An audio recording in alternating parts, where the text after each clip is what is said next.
Thank you to Anchor for sponsoring this year's Academy Awards. I'm your host, Tommy Cresta, and alongside me, sadly, isn't Brad Pitt. He was unable to make it again for the third time. So, instead, I'm stuck with this dipshit. Ryan, why? Why are you back on my show again? Well, Brad Pitt wasn't able to make it, and he chose me as his replacement. So That's not true. that is why 100% true. Why No. That's 100% true. There's no way Brad Pitt picked you. Brad Pitt would absolutely pick me because Brad Pitt sees things in me that no one else can, especially you. What things could he have possibly seen in you? Yeah, exactly. So, but yeah, we're back to talk about this year's Oscars nominations, which just came out today.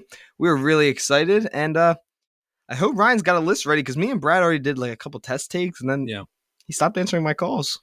Yeah. So, don't know why that happened, but here we go. So we're going to get right on into it, and we're going to start off with the category of Best Visual Effects, and the nominees are Dune by Paul Lambert, Tristan Miles, Brian Connor, and Jared Neffer. Free Guy by Swen Gilberg, Brian Grill, Nikos Kalatazids, sorry if I pronounced that wrong, Solid. and Dan Sudik. Brad Pitt would have pronounced it right. No Time to Die by Charlie Noble, Joe Green, Jonathan Faulkner, and Chris Corbold. Shang-Chi and Legend of the Ten Rings by Christopher Townsend, Joe Farrell, Sean Noel Walker, and Dan Oliver. And lastly, Spider-Man No Way Home, Kelly Porter, Chris Wagner, Scott Edstein, and Dan Sudik. And Ryan, your winner for the best visual effects is Dune by Paul Lambert, Tristan Miles, Brian Connor, and I'm going to stop saying the names. It's too long. Jared Dune Neffer. wins. Yeah, Dune wins because honestly, when I saw that movie, that was the thing that especially blew me away about it was the effects, practical and digital. But everything was fantastic.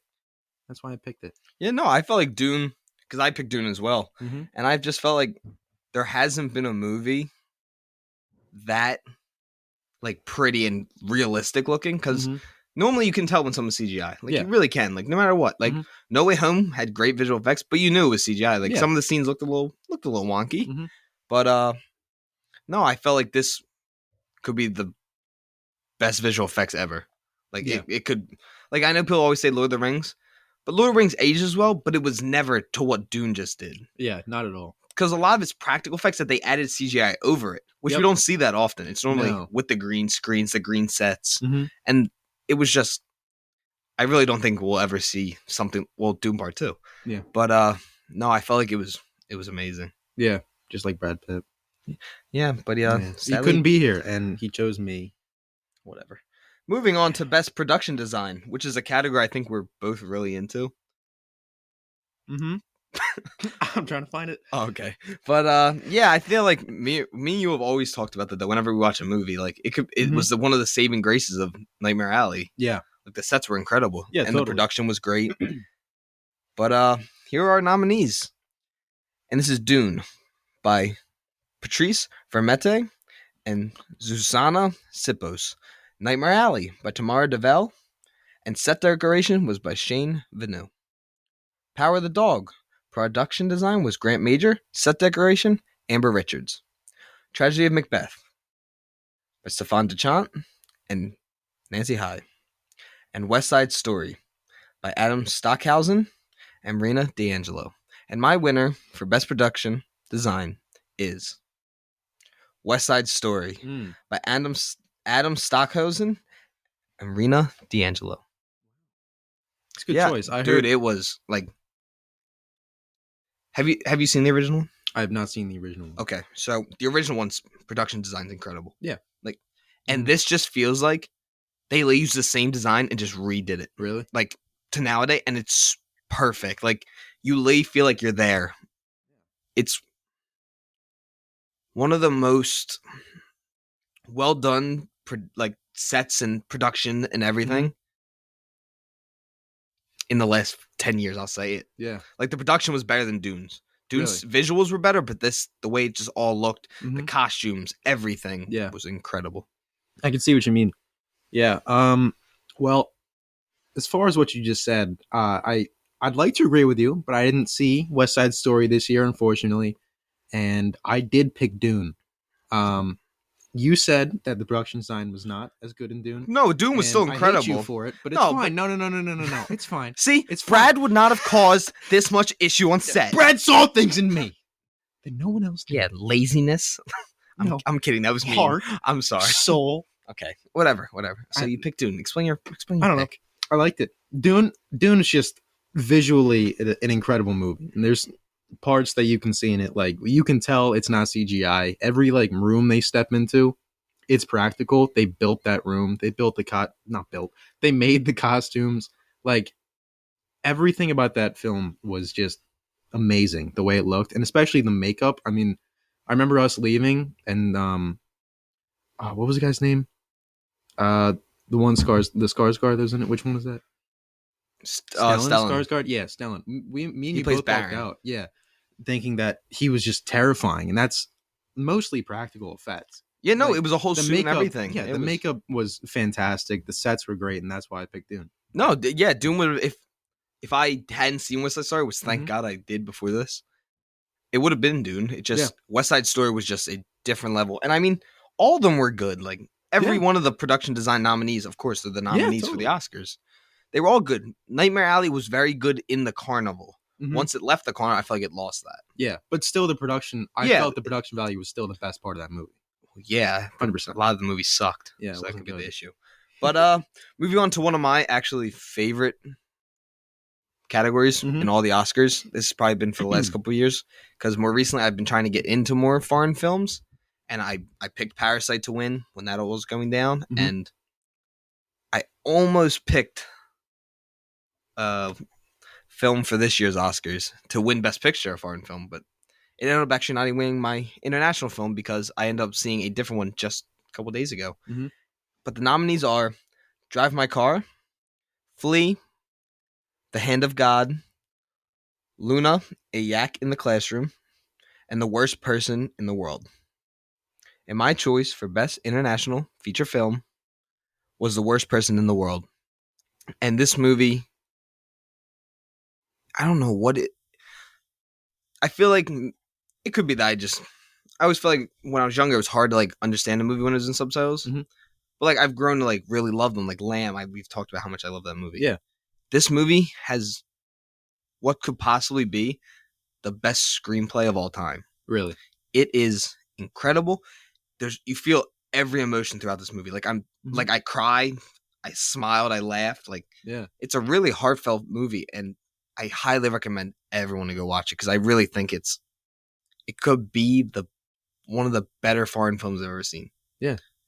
Have you ever seen Old Boy? I have not. It but is. I know. That's my Yeah. all time. Like that. I think that will never be Yeah, beat. that movie looks awesome. But this is probably 2. Yeah, It was really good. that's awesome. Yeah. That was a very heartfelt thing, and I'm very sorry. I'm gonna really just destroy that because I unfortunately didn't see any of these international films, so I made my pick for the winner. Brad Pitt watched them all. Yeah, but well, Brad Pitt, he sucks. Well, He has an Oscar and you don't. I have the most co-hosts on the Popcorn Podcast, so what's better? What's that saying? I'm not even proud It's your about that. podcast. I'm not even proud about that. All right, well, listen, I picked Luana, A Yak in the Classroom from the country is from is Bhutan. Bhutan. Yeah, I only picked that because I looked up that country and their flag had a dragon on it. That was pretty cool. I've never seen a national flag with a dragon on Okay, it. we're gonna pretty move cool. on before you And I might picked accidentally that. offend someone. I hope it doesn't offend anybody. Like, if you're watching this from Bhutan, your flag is dope, dude. No, it is Like, a really cool flag because I know congratulations. exactly what flag you're talking Yeah. about. Congrats, man. But on to this probably is my favorite. Please don't cancel me. This is my favorite category in the Oscars Mhm. because me and you have talked about this category for ever. It's like one of our favorite things Yeah, about it's the movies. best. And this is for best cinematography. And the nominees are Dune by Greg Fraser, who will be doing the upcoming Batman movie. Mhm. Super excited. Nightmare Alley by Dan Louston. I feel like that movie kind of missed. I don't know why I got nominated. Yeah, I don't know. Power of the Dog by Ari Wegner. The Tragedy of Macbeth by Bruno Del Bono. And West Side Story by June Kaminsky. Ryan, and your winner for best cinematography is Dune by Greg Fraser. This movie, I mean, that was the first thing we talked about when we left that theater, was especially seeing it in IMAX. I mean, I've said this 3 times already. It looks amazing, and the cinematography is the most important part of that. Like, the shots in this movie were just, they were able to pack so much into one shot that it felt like it made everything in the movie feel so much bigger. Like, they would just have this insane sense of scale for every shot that made you really feel like you were there, and made you feel, I mean, the scale of everything in that world. It was incredible. I don't think the movie would be the same without the cinematography that was used. no, and I So feel think like because Roger Deakins is a huge fan Mhm. of Greg Fraser, and he's kind of become like his role model, Greg Fraser's. Yeah. But yeah, I picked Dune as well because it's literally the first thing we talked about. Yeah. We didn't talk about the acting or the script, which was incredible. Yeah. Don't get me wrong, but it is the prettiest movie of all time. Yeah, Like, it might be. it's that, or in my opinion, Blade Runner 2049 Mm-hmm. or 1917, of course. Both Denis Villeneuve. Yeah, Fantastic. Dune is. I thought you meant Oh, yeah. 1917. Oh, no. But no, I thought Dune was incredible. I thought Greg Fraser did an amazing job. Seeing Dune, I cannot wait for what the Batman looks like. Because Yeah. I feel like Gotham is going to be amazing. Because I feel like it's Yeah. going to be kind of like a mix of Dune's like size and scale, Mhm. but then it's going to look like how Blade Runner looked. Yeah. Like those like cool shots in the rain, everything like that. Yeah, that'd be awesome. But I actually haven't seen any of the best documentary shorts, so I think we're actually going to skip that category. And I'm Yeah. super sorry for people that got nominated for that. I bet you all did an amazing job. I am going to watch them all, and when I do my recap of the Oscars, I will be talking about my choices and what I thought of them. Yep. Now, for best documentary feature, I did watch all of these. Ooh, I love documentaries. good. And these are by Ascension, Jessica Kingdom, Kira Simone Kennedy, and Nathan Trudsell. Atika by Stanley Nelson and Tracy A. Curry. Flea by Jonas Power Ramusen, Monica Hellstrom, Sim Bargi Sorensen, and Charlotte de Gournay. Summer of Soul, Amir Thompson, Joseph Patel, Robert Freivolt, and Dave Dinerstein. Writing with Fire by Rintu Thomas and Shamuk Ghosh. And my pick was Flea. Flea uses both animation and live action throughout the whole documentary. Mm-hmm. And it's about a best friend who, it's not about it, is this best director has a best friend who was a refugee out of Syria, I'm sorry. Please don't get mad. And it's just his life story through animation, just him talking. He narrates the whole thing. Yeah. And like he breaks down some of the time, and it's super, like, I don't usually like things that do like animation, real life, like do both sides live action. But it might be one of the saddest life stories I've ever heard. Really? And the director does a great job of using the type of animation that uses. It looks like just like a hand drawn drawing, Mm-hmm. and it moves like on pages. Yeah. And it was awesome. I don't have any other words for it. It was just great. That's awesome. I'll definitely have to check that out. I didn't get a chance to watch any of these because I'm lazy, like Brad Pitt said. But I do have to say, I'm gonna give this another shout out because it deserves it. Even though it's a miniseries and technically, yeah, it's not supposed to get nominated for this. It's not that it's not supposed to. It can't be nominated because it's a miniseries. It got nominated for the Golden Globes because it deserves to. But guess what category it was under? TV. Yeah, okay, whatever. Peter Jackson's Get Back documentary was just fantastic, and I think it's probably one of the best documentaries I've ever seen. I mean, it's 3 basically 2.5-hour full documentaries about just making the Beatles making one of the best albums of all time, and seeing, people don't think so these days, but I still think the best band of all time making some of the best music of all time. Is Nirvana. That happen. Whatever. No, it's not. I don't even think Nirvana's the best. So. Yeah, no. Seeing that happen is just fantastic. And it's just every second of it I loved watching. Yeah. It was so enjoyable. And I knew you wanted that to be nominated because you've been saying it for a while. It was my favorite movie of 2021. Yeah. It was your number one. But moving on from that, we are going to be doing Best Animated Feature. And the nominees Mhm. are Encanto by Jared Bush, Byron Harrer, Yvette Marino, and Clark Spencer.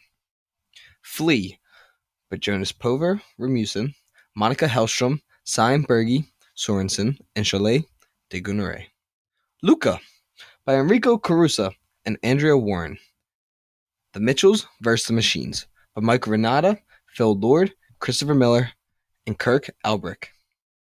Raya and the Last Dragon by Don Hall, Carlos Lopez Estrada, Unat Sher, and Peter Doveco. And I don't think this will come to a surprise to anyone. Mhm. Flea won this for me, though. Yeah. Flea was incredible. Like Yeah. I just talked about it, so I don't think I really have to say that much about it. Mhm. But Luca was number 2. I Yeah. really did love Luca, I and I have a really great memory of watching it with someone, and on a first date actually, nice. and it was just like a great time, and I ended up loving it. Like Yeah. Silencio Bruno, I say that to myself all the time. Yeah. But I loved it. So, but Yeah. I'm gonna say Flea. Flea, I already said it's the best documentary I've ever seen, Mhm. and it's the best animated movie. I didn't think it was gonna get nominated for this. Yeah. Because you always think of animated films like kid movies and Yeah. stuff like that. Flea blows this competition out of the water. It's not Alright. even close. Yeah, I definitely have to check that out now. But you will like it. my pick, I did pick Luca.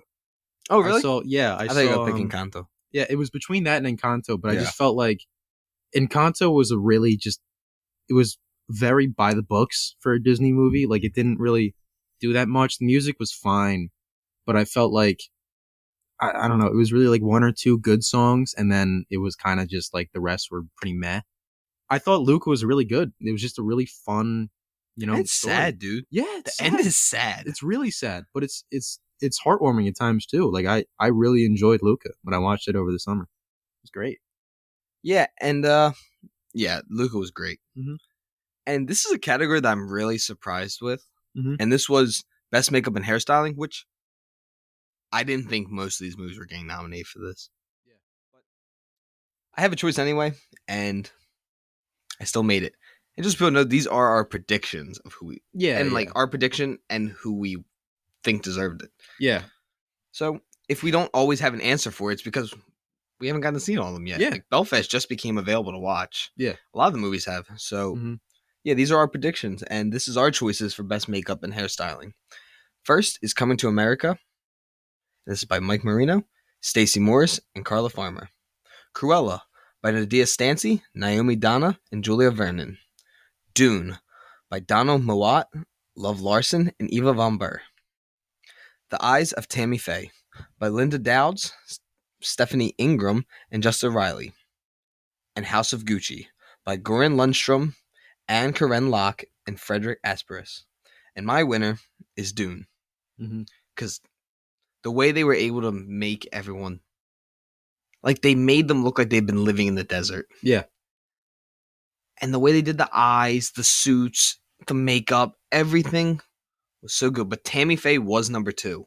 Mhm. Because Andrew Garfield's transformation and Jessica Chastain's Mhm. is incredible. Yeah. Like it doesn't look like either one of them. Oh yeah, no, not at all. So They totally look absolutely different. it could have went either way on that one. I just think Dune maybe just beat it out by a little bit. And Yeah. maybe that's just because I like the movie more. I feel like Eyes of Tammy Faye kind of missed the mark for me a little bit. Okay. But yeah, I think we both have the same answer. Yeah, I picked Dune too. I feel like Dune's going to be our like main winner. Yeah. But it's neither one of ours favorite movie. Yeah. I think it's third on yours, right? It's yeah, it was third. Yeah, mine was second. Yeah, because we had. Yep.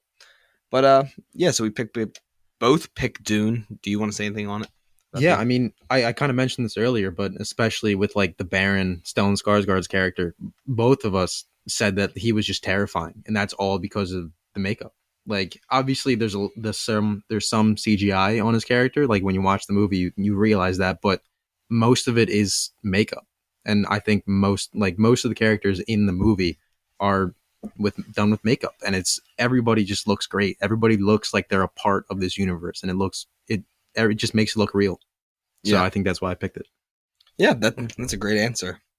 And going into another category, this will be Best Film Editing. And the nominees are Don't Look Up by Hank Corwin, Dune by Joe Walker, King Richard by Pamela Martin, Power of the Dog by Peter Schreibers, and Tick Tick Boom by Myron Kierson and Andrew Westblom. And my winner is actually Tick Tick Boom Mm-hmm. because this isn't sound editing or anything like that. This is film editing. Yeah. And the way that Tick Tick Boom was filmed, and it was jumping from scene to live performance, Yeah. like showing him performing in his one-man show to go into a scene, especially in 3090. Yeah. 3090 and Therapy, the way that they mixed the scene into it, to me, was amazing. And Yeah. just like why, when they were cutting to like them as kids and stuff like Mhm. that, I just feel like the editing, it never took you out of the movie. When Yeah. some of these other movies, like Power of the Dog, did have a couple weird editing scenes for me. Yeah. And we talked about little things. Yeah. Way too much editing and cutting and stuff like that. Mhm. But Doom was great. Don't get me wrong. Doom, Yeah. we've talked about it enough. Don't Look Up, incredible. I was able to have the brother-in-law of the writer on the show, Mhm. and that was awesome. And I love the movie, but I just felt like Tick Tick Boom was just, I loved it. I think I Yeah. had it was my fourth favorite film of the year. Mhm. Yeah, it was fourth, and I just loved how it was done. I loved everything about the movie, Yeah. and yeah, that's gonna be my pick. Yeah. I mean, I have Tick Tick Boom as my runner up, but I did pick Dune again. That's what I thought. I think editing is very important, not only in like the visuals of the film, but also the pacing.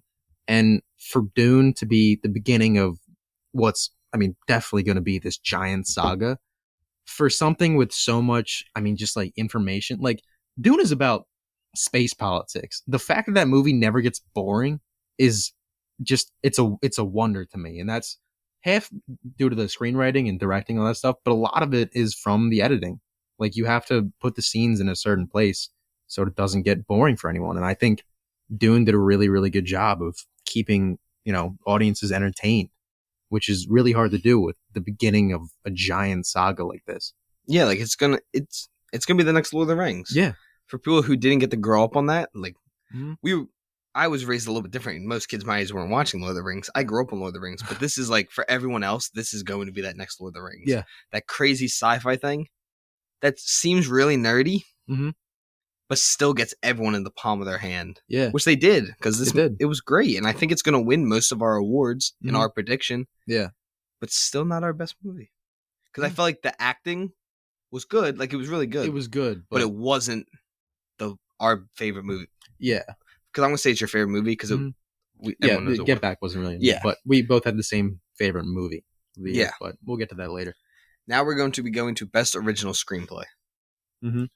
and the nominees are Belfast, written by Kenneth Branagh; Don't Look Up by Adam McKay, story by Adam McKay and David Serrata; King Richard, written by Zach Balin; Licorice Pizza, written by Thomas Anderson; and The Worst Person in the World, written by Eskil Volk and Tochum Trier. So I know I talked about this being one of the best written screenplays of all time Mhm. for The Worst Person in the World, and I'm sticking with it. And Yeah. you know how much I love Licorice Pizza. Yeah. And I thought it was the best movie of the year, which it still is, even after seeing The Worst Person in the World, which I have now seen. Incredible.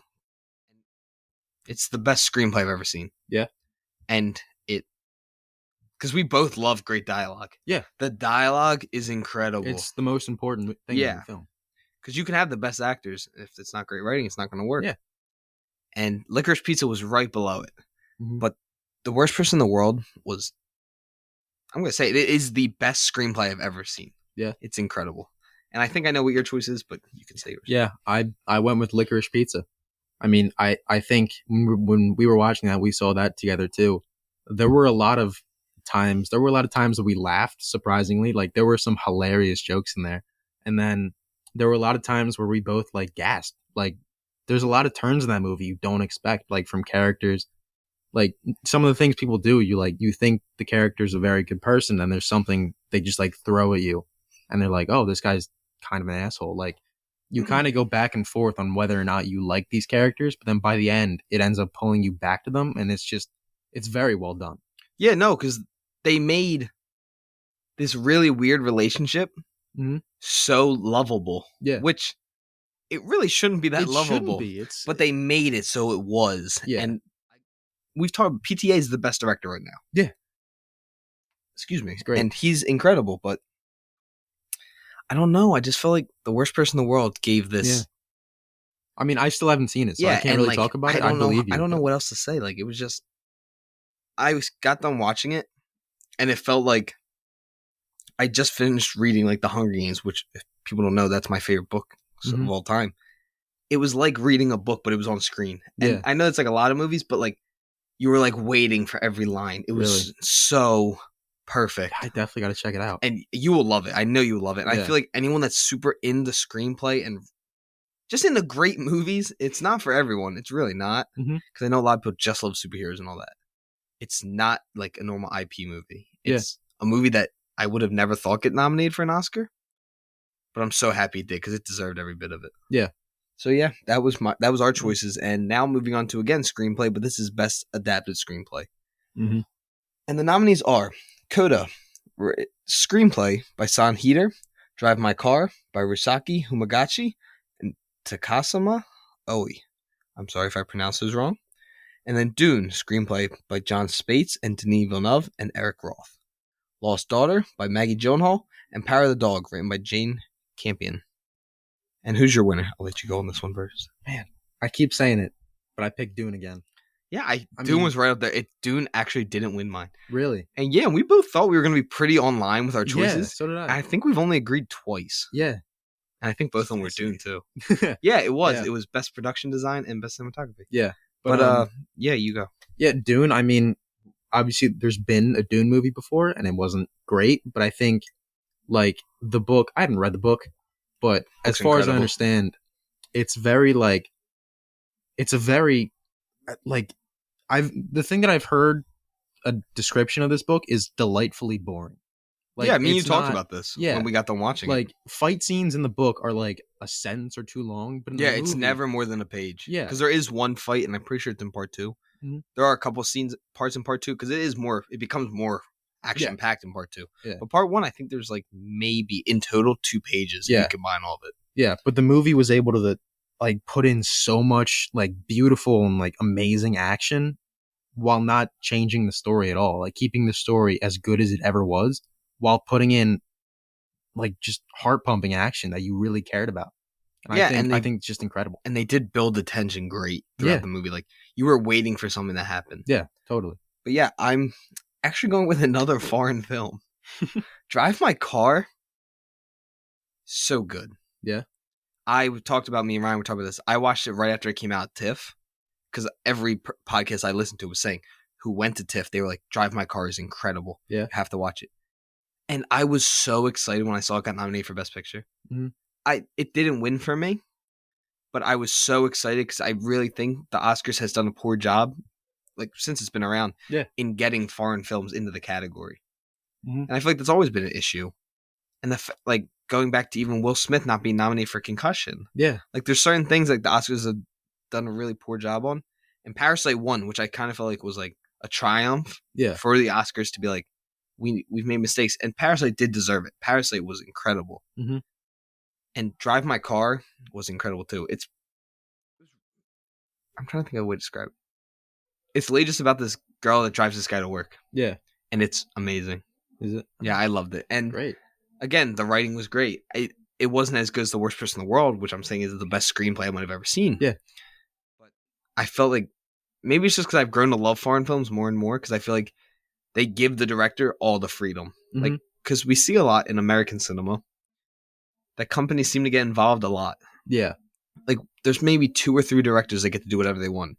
It's probably James Gunn, Denis, PTA, and then Tarantino probably. So 4. Yeah. But everyone else, the Russo brothers are good directors. They definitely don't get creative freedom. No. It's all ran by this Kevin Feige. And nothing against him, but that's just not what I'm into. Yeah. I like these cool, artsy movies. And I just felt like Drive My Car was that movie. Yeah. I know what you mean. I like to see like an artistic vision and not like what a company puts out to make the most money. A lot of times companies will, interfere with a movie just so it will make them more money. It's more palatable to, the consumers. But and I think that's not a good thing. I think a big movie that me and you have talked about, and you're not even a big fan of Batman. You hate the real theatrical cut Batman vs Superman. Yeah. But you at least understand I agree. Like that the Ultimate Edition is Zack Snyder needs Zack Snyder's the type of director who needs to make a very long movie because Yeah. his story is very in depth. And I think that's why he's working so well with Netflix. Yeah. Because that's where he succeeds in these long movies where he can really draw out his story. Yeah. Because he's not a great 2-hour movie guy. No. He needs these big, massive worlds. And when he's gotten the freedom, The Watchmen, he made a great movie. Like, I love The Watchmen. Yeah, the Snyder Cut of Justice League. Great. Yeah. But it was, super long. You can tell BVS, they just wanted to make it more like a Marvel movie. Yeah. And it suffered, even though, it almost made $1 billion. But people wanted it to be like a 1.5. Yeah. But that was those movies, because then you watch the theatrical cut compared to the Ultimate Edition, and it's not even close. Like, this, the way it's written, the way the story goes, because there's a lot more time for people to develop. Yeah. And, like, it's still not great, but it's definitely better than what we got. Yeah. Just like Justice League. Like, that's a key one. Yeah. And I think a lot of movies, it's just, I love seeing directors get to do what they want. Yeah, so do I. Peacemaker has been a perfect example of that. Yeah. 5 years ago, that show is never getting made. Mm-hmm. Warner Bros. Has gotten a little bit better since the Discovery merger now. Yeah. They're giving their guys creative freedom on what they want. Matt Reeves got his creative freedom on the Batman, because remember, he left the Batman for like 6 months. Yeah. Because they were trying to like tell him like they needed to do this. He's like, I'm not doing that. I'm making my Batman. Yeah. And my Batman universe. Yeah. And good for him. Yeah, good for him. And I'm really happy to see that it is getting a little bit better. But I would still like to see more of these foreign films get more recognition than they do. Yeah. Like Old Boy should have been nominated for Best Picture when it came out. Oh, yeah. But it didn't. It didn't get any recognition in America, which is kind of, it sucks. So, because I've had 4 categories won by foreign films so far. Flea's won twice, Drive My Car, and The Worst Person in the World. Yeah. So yeah, I know we kind of went off topic there, but I feel like that was an important thing to talk about. Yeah. Now moving on to Best Original Score, which I know for sure me and Ryan have the exact same answer for. Yep. But the nominees are Don't Look Up by Nicholas Brittle, Dune by Hans Zimmer, Encanto by Jermaine Franco, Parallel Mothers by Alberto Iglesias, and The Power of the Dog by Johnny Greenwood. And our winner for this category is Hans Zimmer and Dune. It's Dune. It has to be. It's one of my favorite scores, especially when the goddamn bagpipes come in, bro. Oh, the bagpipe, dude. We talked about this. We never thought we wanted to hear bagpipes. Tommy didn't ask me to do this podcast until like 2:00 today. I listened to it this morning. No joke. Like, well, I was listening. Brad canceled on me. I told you I had this set up. Brad was coming, and then he was like, "No, you got to get this Ferran kid. He's got it. He's got it." Yeah, Brad fucked me. That's what he did. But yeah, I don't think we have anything else to say. Yeah, Dude, I mean, it's great. Zimmer never missed. I don't think it was even close. No. Like, Power of the Dog, I get that everyone loves it. Yeah. I didn't think it was that great. I thought it was a good movie, not a great movie. Yeah, I still haven't seen it yet. I'm probably gonna watch it this weekend, but that's what I heard. Like, it's pretty overrated. Yeah, and I think we're gonna probably this next week. We'll probably watch Belfast. Yeah, because I know it's a movie we both want to see. Mm-hmm. But this is moving on to Best Sound, which again I'm 90% sure we have the same pick. Yeah, but the nominees are Belfast, Dune, No Time to Die, The Power of the Dog, and West Side Story.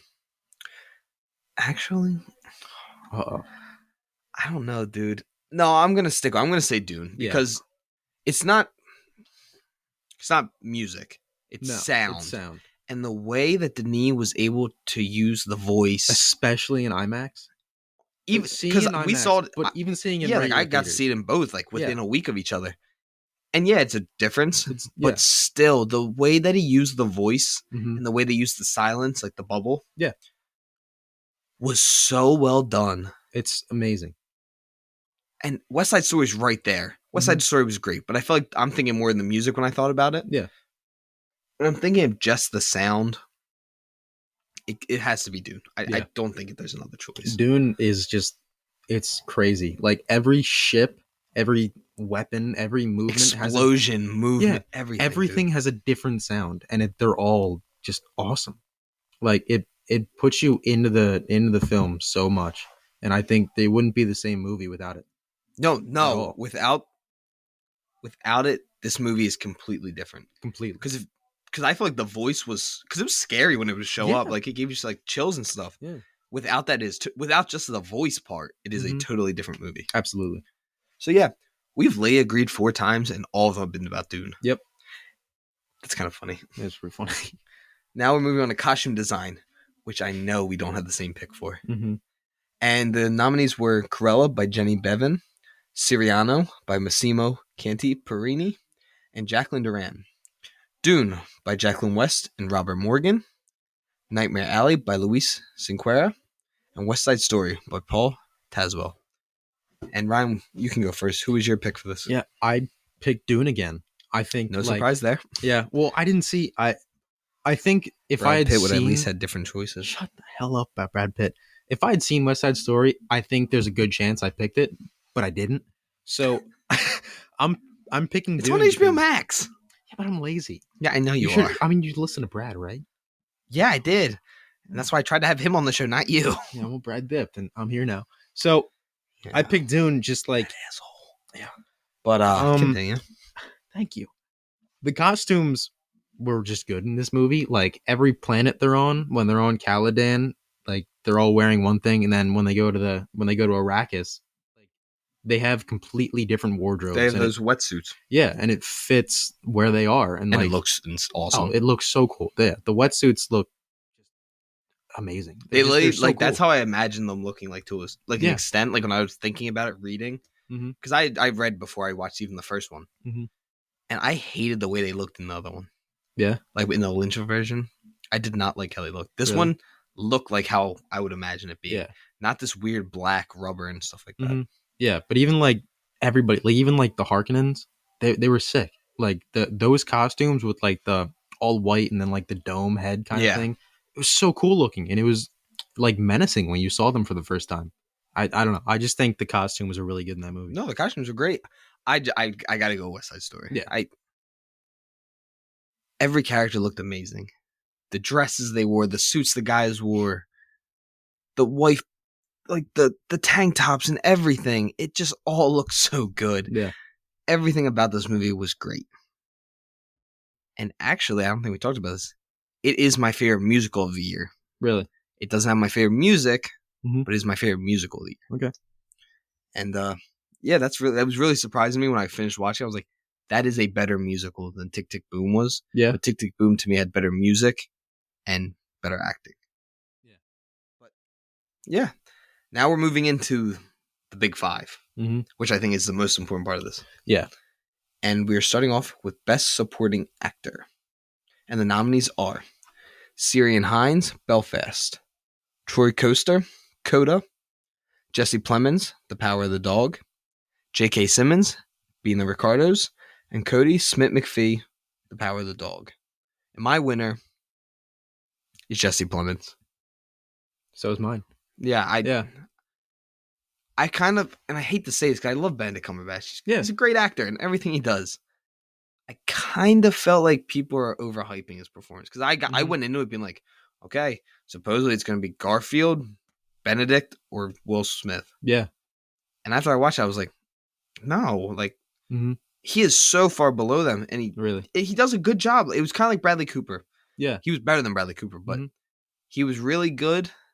But he got outshined by both Kristen Dunst and Jesse Plemons. Yeah. I felt Jesse Plemons, he's a great actor, and I'm really happy that recently he's been doing more and more movies, like big name movies. And I think he deserves it for that. I think he should get his Oscar off this movie. Yeah. And J.K. Simmons was right behind. Yeah, exact same with me. It was very tough to choose between the two because I didn't see either movie.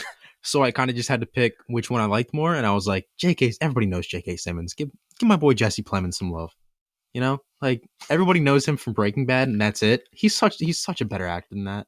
Like, I love Jesse Plemons, and I hope he wins. That's it. Love him. Wait, great guy. There's no way. Hey, yo, hold on, I'm checking something really quick. Gosh darn it. Well, we are going to move off to Best Actress, and the nominees are Jessie Buckle, Ariana Best DeBois. Supporting Actress. Best Supporting Actress, I'm sorry. Gotcha. Shut up. Jessie Buckley, but from The Last Daughter, Ariana DeBois, West Side Story, Judi Dench, Belfast, Kristen Dunst, The Power of the Dog, Eugenie Ellis by King Richard. Ryan, you can go first on this one. Well, again, didn't see these movies, but I did watch the trailers for each of them, so I'm basing my choice off that. And if you're angry about that, deal with it because that's what Brad Pitt would do. No, Brad Pitt So- would watch all these movies because he's probably produced like half of them. Yeah, that's probably true. Anyways, I went with Jessie Buckley from The Lost Daughter because honestly, I didn't like. I watched that trailer and I was like, "Oh, Maggie Gyllenhaal's making me. That's kind of cool." But then when I watched the trailer, I'm like, "Oh, I want to watch this movie. It looks really good." Yeah. And I don't know. That's it. Like the movie looked good, and like I don't know. I'm very interested in watching that movie now. Like it looked like creepy, but also like just very cool and interesting at the same time. So that's why I went with Jessie Buckley from The Lost Daughter. Yeah, I'm gonna go Kristen Dunst. Yeah. Even though I hate her in Spider-Man, we've talked about this. Oh yeah, just cheating. She's a cheating bitch in those movies. But no, she did an amazing job, Mhm. and it was cool to see her and Jesse Plemons on screen because they are partners. Yeah. And they have kids together, and it was really cool to see. And I might have missed this, but I just realized who I've been picking for Best Actress Mhm. isn't nominated, Really? and I'm really upset. Who are you But we'll picking? get to that when we get there. So yeah, I have Kristen Dunst winning for Best Supporting Actress. I think she did a great job. So I think Jesse Plemons and her will both win for this category. Yeah. Now moving on to Best Actor. I think we have the same choice for this. Yep, we should. And this is for Best Actor. And the nominees were Javier Bardem from Being the Ricardos, Benedict Cumberbatch, The Power of the Dog, Andrew Garfield in Tick, Tick, Boom, Will Smith in King Richard, and Denzel Washington in The Tragedy of Macbeth. Mhm. And the winner is Andrew Garfield from Tick, Tick, Boom, directed by Lin-Manuel Miranda. Yep. And I was listening to a podcast talking about this. Mhm. All these guys did an amazing job. Every single one of them. Yeah. I felt like For Denzel sure. or Will Smith could have won. But how many times do you get to see an actor put on an incredible acting performance, Mhm. turning himself into someone that's already... Yeah. There's so many videos of him Mhm. being Jonathan Larson. And then learns to sing and play the piano in 1 year. In a year. And sounds incredible. Honest, like Not hating on Jonathan Larson. We both Yeah. love him, but I think we both agree We that both Andrew agree. could be better than him, Yeah. singing-wise. Not performing, Yeah. because Jonathan Larson could be one of the best performers ever. Yeah. But Andrew Garfield had never sung in his life. Yeah. He'd never And done he music. knocked it out of the park. And he was incredible. And if he doesn't win, I'm really going to be mad. Me too. Because I don't think we're ever going to see someone that's literally Denzel Washington, his next movie just turning into like an amazing musician. Yeah. And we won't Like, see that. It was just insane the amount of practice and just care you could tell he was putting into this movie. He absolutely deserves it. And he says this movie was not just for finishing Jonathan's story, because that was taken from Mhm. him too early, but he said it was also finishing his mother's story, who Yeah. passed away right after he got picked to do this role. Yeah. And he felt like he was finishing her mom's life as a book. Yeah. And every song that he sang was for her. And Mhm. he gets like I watched the behind the scenes, he would cry like during takes. Yeah. Because it would just like be so much. So I love Andrew Garfield. Everyone knows that I love him. I've talked about him all the time. And it could be one of my favorite like transformations for a character. Yeah. Like from an actor to be someone Mhm. ever. Like, Yeah. when's the next time we're going to see a performance like this? It's going to be a long time. Like Bradley Cooper did it to a point with The Star Is Born, but he only sings, I think, half of Shallow, and he sings Maybe It's Time. Yeah. There's 2 songs. Andrew Garfield sings this entire movie and does choreography dance. Yeah. Is incredible acting wise. Like, Yeah. the scene when his girlfriend's breaking up with him, Mhm. and he like talks about, he's like, it's New York. Everyone's upset. That's what New York is. It's such like, you feel like you're in the apartment watching him just in an argument. Yeah, it's very real. Like every scene is just real. Like it feels. Obviously, we didn't know Jonathan Larson. Yeah. But like All we can do is tell off of what we've watched, and it was it just felt very, like watching him very again. good. It was amazing. So if Andrew doesn't win, I swear to God, Brad Pitt would pick Andrew. He would. He knows. And I hope Tom Holland gets to announce it, or Toby. That'd be awesome. That'd be really cool to Both like of get them to be on there. Both of them, and Brad Pitt, and Brad Pitt. But moving on to Best Actress, who I was saying, my pick for the last couple weeks isn't even nominated. I had Rachel Zegler from West Side Story. Really? Because her and Andrew Garfield just had like a sit down, actor on actor, it's called, from Variety. Mm-hmm. And first off, she could be the most beautiful actress in the world. She's gorgeous. And she's 20 years old. She was 19 during the filming of this movie. Mhm. In a Steven Spielberg movie. Yeah. In one of the most famous musicals of all time. Mhm. And she gives an incredible performance. She can sing, she can dance, she can act. Yeah. And I'm really kind of upset that she didn't get nominated.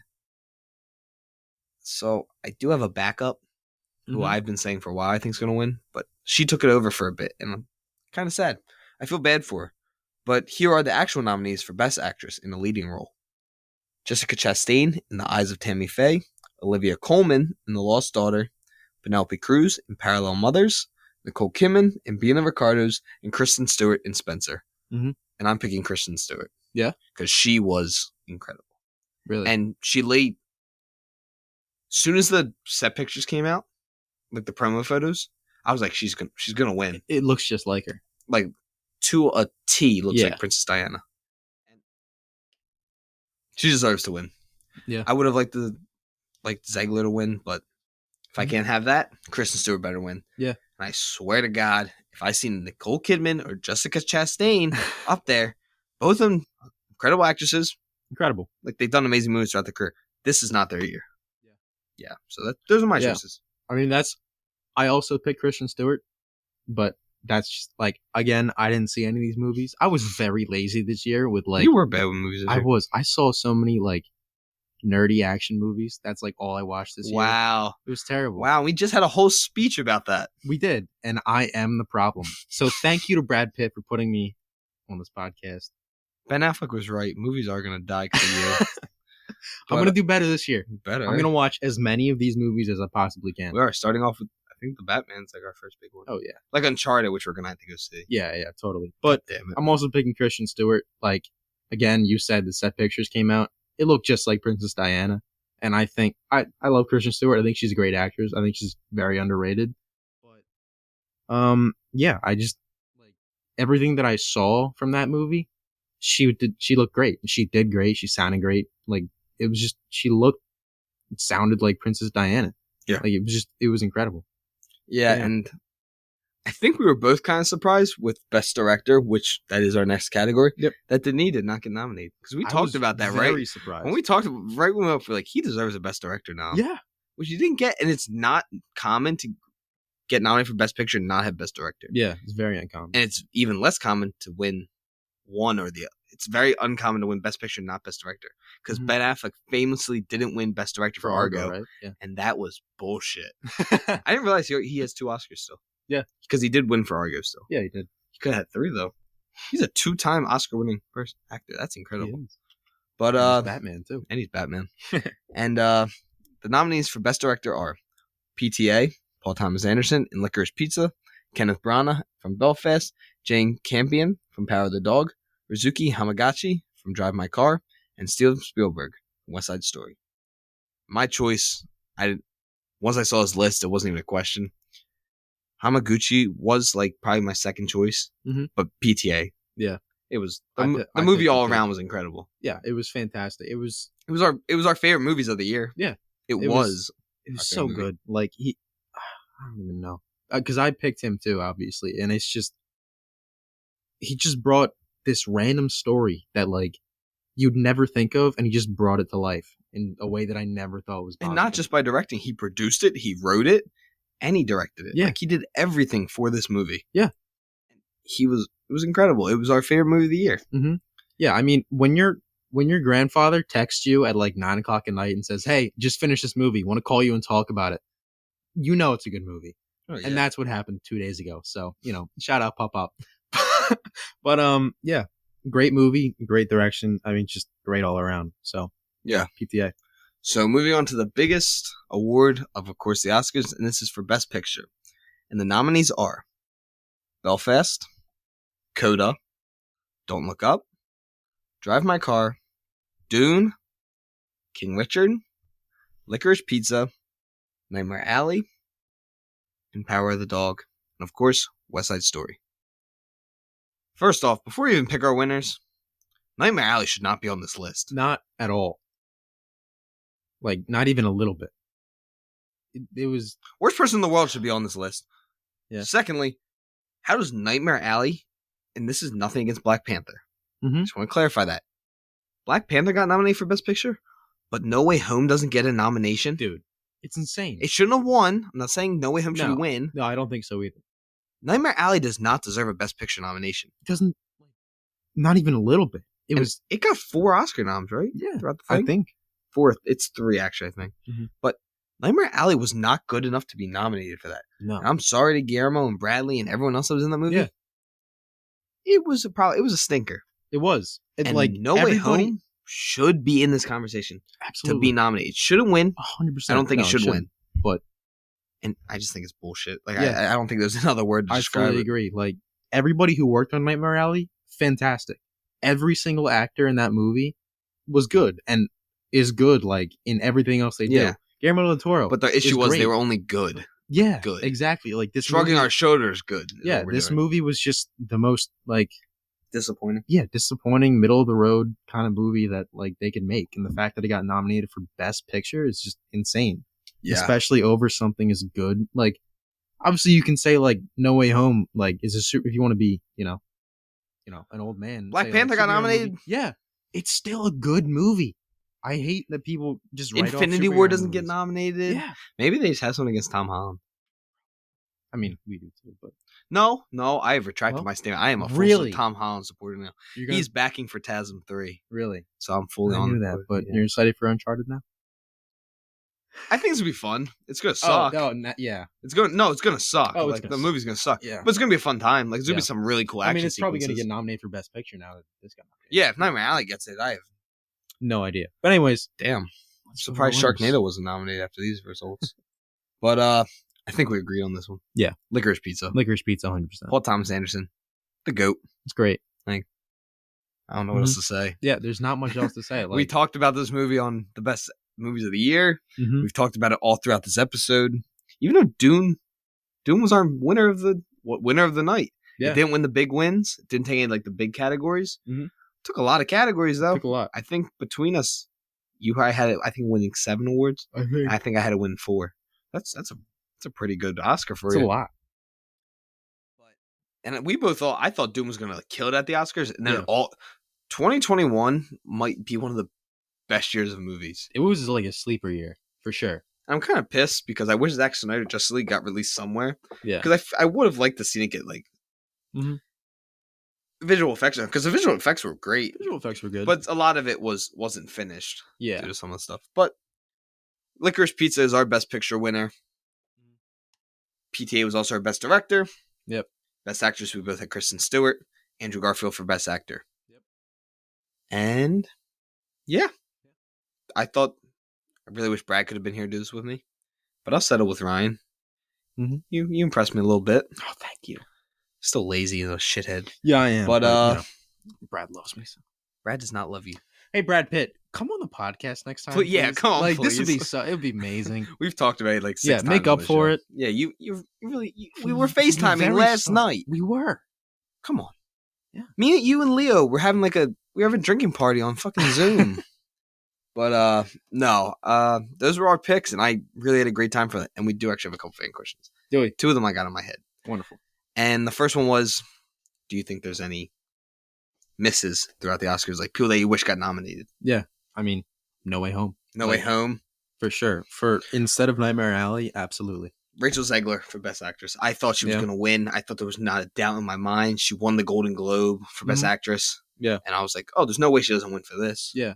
I was also Doesn't get fucking not. I'm sorry for all the cursing in this part, but it's bullshit, dude. Like, Yeah. it is bullshit. There was no. Kristen Stewart was incredible. She might still beat her in the long Mhm. run. Bullshit. That's all I Yeah. gotta say. The Oscars do some stupid shit, and I Yeah. was just backing them like an hour ago. Mhm.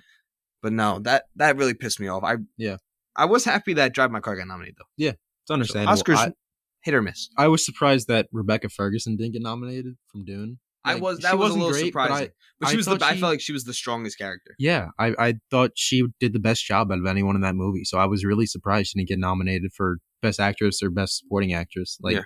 she didn't get anything. I was very surprised by that. Oh yeah, and then this question was from Rachel first off. And how about Tick Tick Boom not getting a best song? Yeah, really surprising. Like, 3090 incredible. Great. Yeah. Act Louder Than Words. Every song was great. Yeah.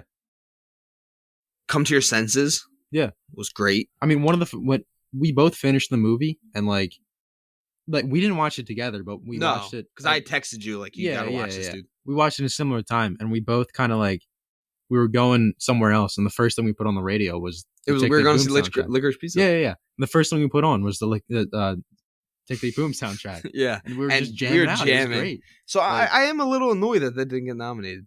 Yeah, me too. And I feel like Lin-Manuel could have got some recognition for the movie. Like, yeah, he did a great job. Like the directing was good, and Encanto too. Yeah, like I feel like Encanto got so he did get nominated. Yeah, but I keep forgetting he did that. Yeah, but no, I think that's probably the only things we're a little disappointed in. Yeah. But this was from Oscar. Ooh, Oscar's been on a hot streak. Good job, Oscar. What is the biggest mistake by the Oscars ever? Biggest mistake? A snub included or wrong choice? I think I have mine. Yeah. I'm going to say one of mine. I got to think. Willem Dafoe not getting nominated for The Lighthouse. Or Hugh Jackman not getting nominated for Willem Prisoners. Dafoe not winning an Oscar ever. Yeah, that's bullshit. It's crazy. Like Brad Pitt and Leo just won. How does that happen? These people have put out some of the greatest performances of all time and don't win. Mm-hmm. I don't know what happens when the Oscar people, the old white men, which they need to change, sit down and have their conversations. What the hell are you talking about? Yeah. Inglourious Basterds doesn't get Brad Pitt an Oscar. It's crazy. Departed doesn't get Leo his Oscar. Mm-hmm. Willem Dafoe gives one of my favorite performances ever in The Lighthouse and doesn't even get a nomination. Yeah. Or Hugh Jackman, which I think we both agree was incredible in Prisoners. Yeah. Didn't get any recognition for that. That movie got no recognition. Yeah, that's insane. Prisoners, I watched that. It quickly became one of my favorite movies ever. Yeah, we've talked about it. Hugh Jackman didn't get anything for it. Gyllenhaal didn't get anything for it. Gyllenhaal's never gotten an Oscar. Yeah, hasn't been nominated yet. Yeah, I don't think he's ever been nominated. Which is kind of bullshit too. Yeah. But he loves his indie movies. He's just like Pattinson. Yeah. Because Robert Pattinson could possibly have like 3 nominations under his belt right now. Yeah, he just did Twilight and then tried to escape that. Yeah, and then did Good Time, which could be one of which is in my top 5 performances ever. Oh yeah, he's great. Tenet, he could have got a supporting role for that because he was great in Tenet. Yeah, movie might not be for everyone, but he was great as Neil. Yeah. So I feel like the Oscars have a tendency they're doing a lot better recently with indie films, but they're still not giving them enough credit because I feel like more indie films are better than majority of the mainstream movies we get. Yeah. Like All To It for King Richard, which I actually did like. I'm trying to think of one. Nightmare Alley and Don't Look Up. I talked about Don't Look Up. I really enjoyed it. Mm-hmm. Both those movies I just talked about were better. Yeah. And I feel like most of the indie films that we get nowadays, especially A24, like they put out these. Yeah. They're not really an indie company anymore. They're huge. Yeah, they're massive. But their movies are still indie movies, and the majority of them could be winning these awards every year. Yeah. So I think the IP movies are starting to trend down because I feel like no one's coming up with original ideas. Like, for Christ's sake, everyone, we just got a movie about a lamb. Yeah. Child, a half lamb, half human. And it was great. I loved it. I think the Oscars recently have been going for very safe options. Yeah, which I don't like. It's just like there's a lot. I don't know. There's so many missed opportunities there's so many good movies out there that just get looked over. Yeah. It's just annoying. It's unfortunate. Okay. Mm. And then we had one from Maddie. And hers was, what do you think? Who do you want Andrew Garfield to work with next? Because she has asked questions about Andrew Garfield like every week. Yeah. I just haven't chosen. I mean, Mark Nothing Webb. against you. Nothing. You are a smart man. That was a great answer. But she's been like trying to get a question. I just haven't been able because I'm trying fitting into the topics. So I felt like this won't work because we both picked him. Mark Webb, that was a good decision on your part. Mark Webb directed the Amazing Spider-Man movies, by the way. Yeah, if you don't know that, Mark Webb is the director of those movies. Yeah. So I would really like to see him make a third one. I would really like to see him work with Adam McKay. Yeah, because I feel like he fits that genre really, really well. Yeah.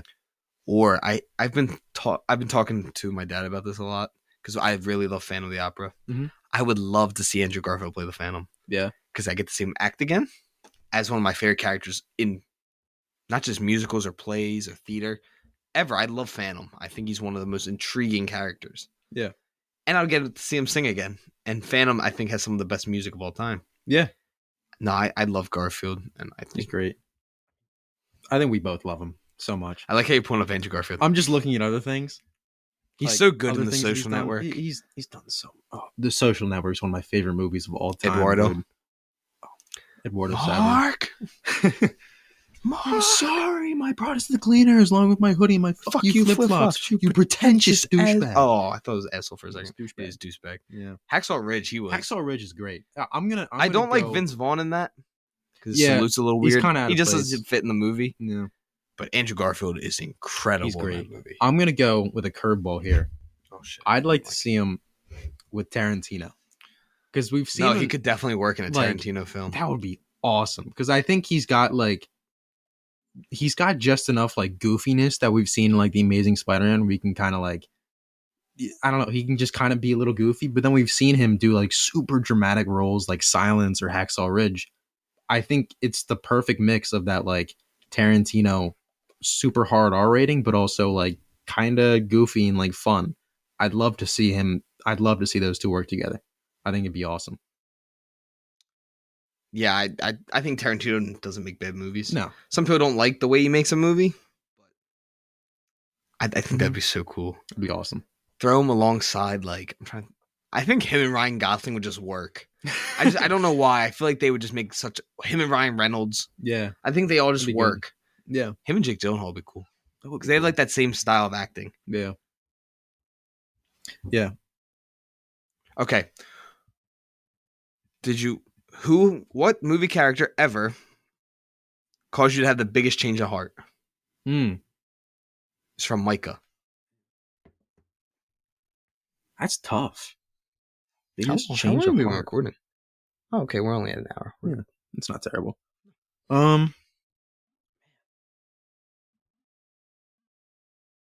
That's really hard. I think mine's Paul Dano in Prisoners. Really? Because I was like, you deserve all this torture. You deserve everything that's happening. I'm happy you got locked in this black box. Yeah. And then you realize the poor guy just has something wrong with him and he's been kidnapped as a child. Yeah, and if I'm spoiling this movie for you, that's your fault. You shouldn't have. Yeah, like you had I was 12 years old when that movie came out. But no, I think that's one of them. Or Darth Vader. I feel like that's a lot of people's.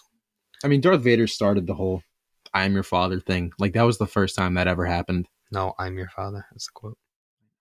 Sorry, but I just kind of said it. Yeah, but no, I feel like Paul Dano. Like I truly hated him in the start of the movie. Yeah, because I really thought he did something terrible. And then you really feel bad for him. You find out, he was the one that got kidnapped.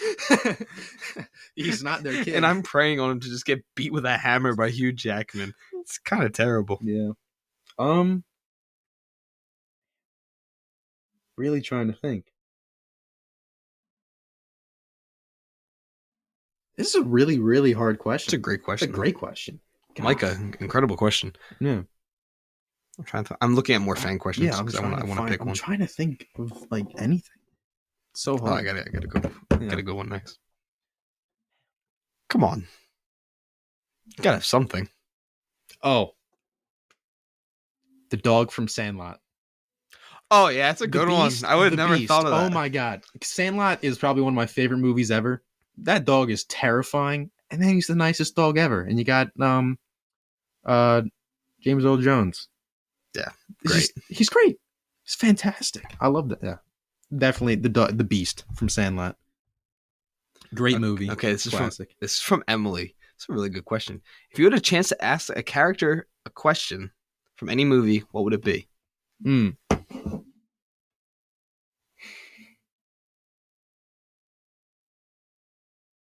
I would ask Anakin why he killed the younglings. They weren't no danger to you. Yeah, they were. That's like me going to a kindergarten and putting on boxing gloves and just start fist fighting. Yeah, but what if the kids are being mean to you? The kid goes, Master Skywalker, what do we do? What are we going to do? And he slices the kid. Yeah. If I could ask character anything, I don't know. I think I would ask Jonathan Larson, Tick Tick Boom, teach me how to sing like that. Yeah, I think.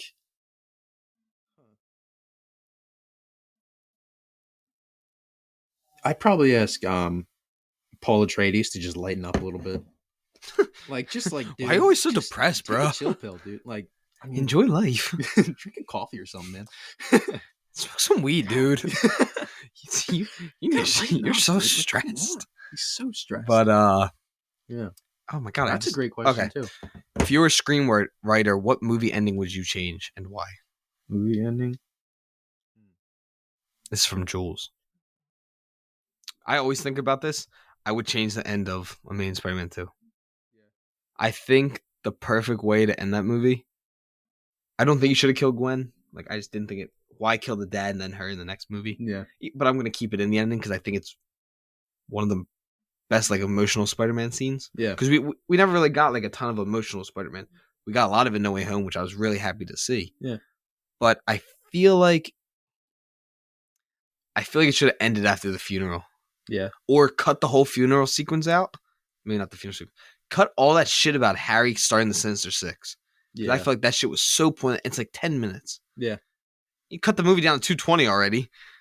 Long ass movie. But I love when he shows up for that kid at the end. Oh, dude. I wish it showed him fight Rhino a little bit. Yeah. But the ending was perfect because it was setting up the next movie. Yeah, totally. But I feel like they could have gotten rid of some of the Dame DeHaan stuff. Mm-hmm. And I don't think he's a terrible goblin. He was just a really bad Harry. Yeah. Because I feel like he looked really creepy as the goblin. Yeah. But I think that's an ending I'd probably change. And I would just blow up the table read of The Last Jedi. Yeah. Not literally. Like, I would just freak out. Yeah. Like, if I was sitting at that table, I would lose my mind. I hate that movie. Yeah, I think I'm not going to go with the movie.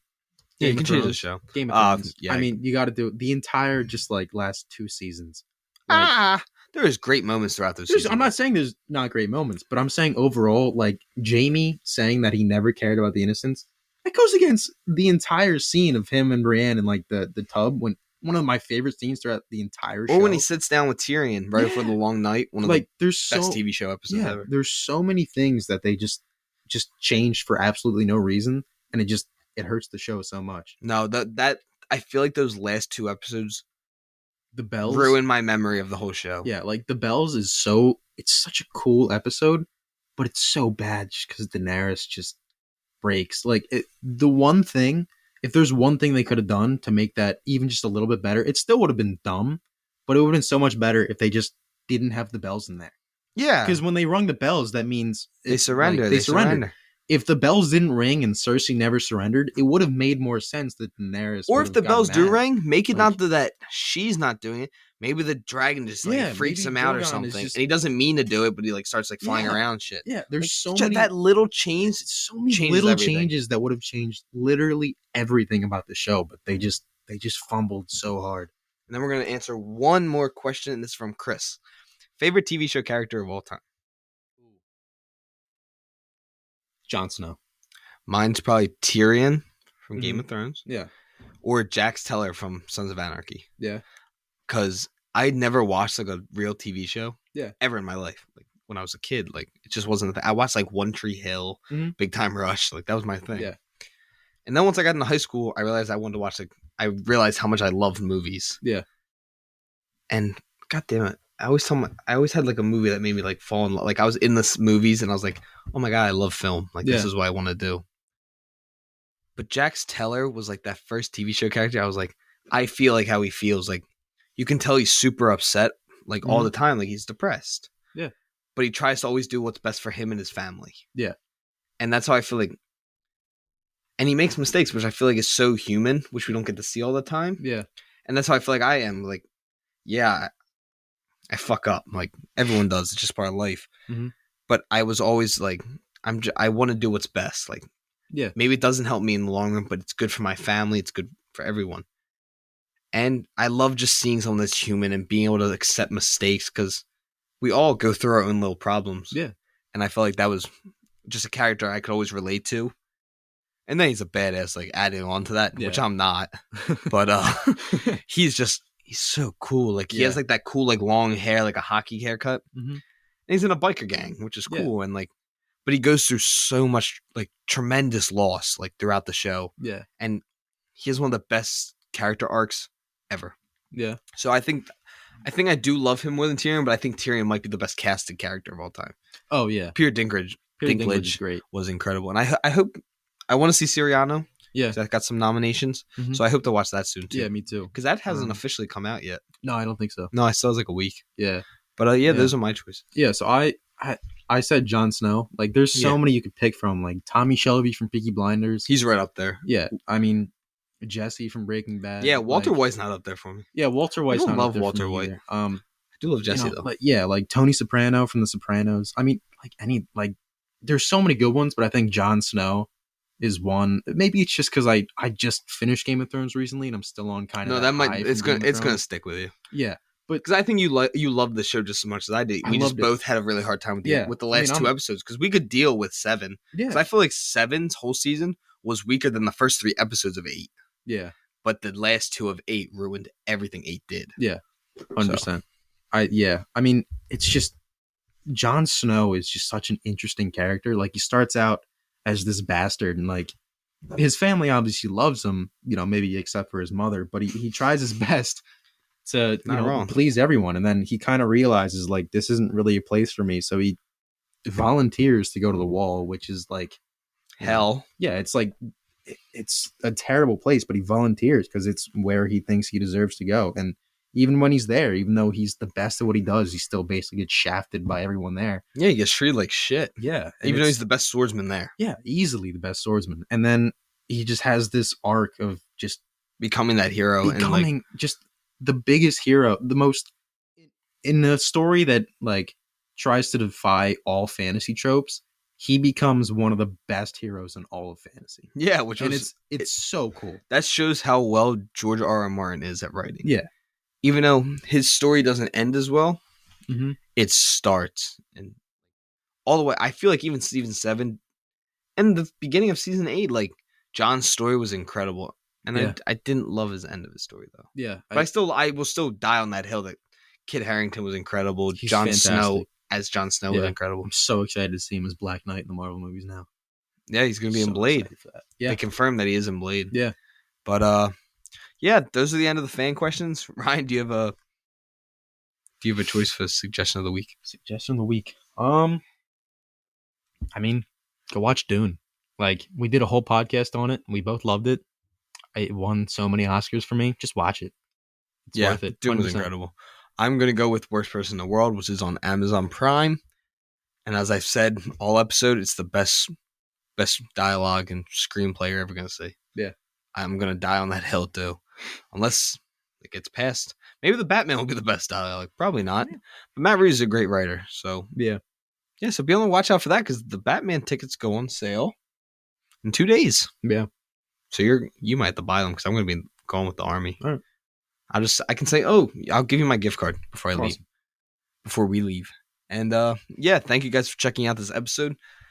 Sorry, Brad, that you couldn't make it on again. Hopefully you can come on soon. Mm-hmm. But shout out to my mom for making this show all happen. And shout out to everyone that listens to the show and submits some fan questions. You guys, the last couple of weeks, I feel like they've been submitting some like deep thinkers because we've been actually like stuck on a couple of these recently. Yeah. And just so everyone knows, like it does seem that I answer them a lot faster. It's because I read them, but I don't let whoever's co-hosting read them. Yeah, because it makes them like have to think on their feet, which I always think is pretty funny to watch. Mm-hmm. And some people have been actually reaching out recently, saying our suggestions have been great. Someone reached out like a week ago and was saying how good the Beatles thing was. Oh, well, whoever that is, you're welcome. I can't remember. Thank you so much. I'm sorry that I can't remember. I think it was like Hank or Hugh or something like that. I don't know, but you're great. Yeah, you're great. You're amazing for listening to this show. These two dumbasses talking about the world of movies, TV, and entertainment. But this is our thoughts on the Oscars and who we believe should win and who was snubbed, what movies were snubbed, what directors, what writers, and all the above. But I'm really happy to say that we've made it to the Oscars. Like, we started this in June. June, yeah. Yeah, June. Late June of 2021. And yeah. I feel like since then it's been like a roller coaster, dude. Like we've had so many amazing movies. We've gotten to see so many great movies together. We've been able to review them. I've been able to talk to all my friends about this. I've been able to meet some incredible people while doing this show. So thank you guys for listening to this. We have had an amazing time talking to you guys. And I can't wait because I do want you guys to reach out and say what your decisions were on the best Oscar moments. Who you guys want to host it? Because I think I'm going with Tom Hanks. I do think he can put people in the seats and make it enjoyable. Yeah, I think he'd be good. I think he'd be a good host. Yeah. Do you have anything else you want to add before we get going? I just want to say it again. Whoever watched, get back. You're the best, man. Yeah, so shout out to everyone who reached out and watched Ryan's suggestions or watched mine. Yeah. I know mine are always cost money. Sorry about that. I try. But yeah, thank you guys. Thanks to my sponsors for giving me the money to make the show happen. And just so everyone knows, Ryan does get paid for the show. I did He get made paid. an asshole remark a couple Finally. episodes ago. All I had to do was guilt trip him, and then Yeah, he paid guilt me. It was trip great. me. Jesus.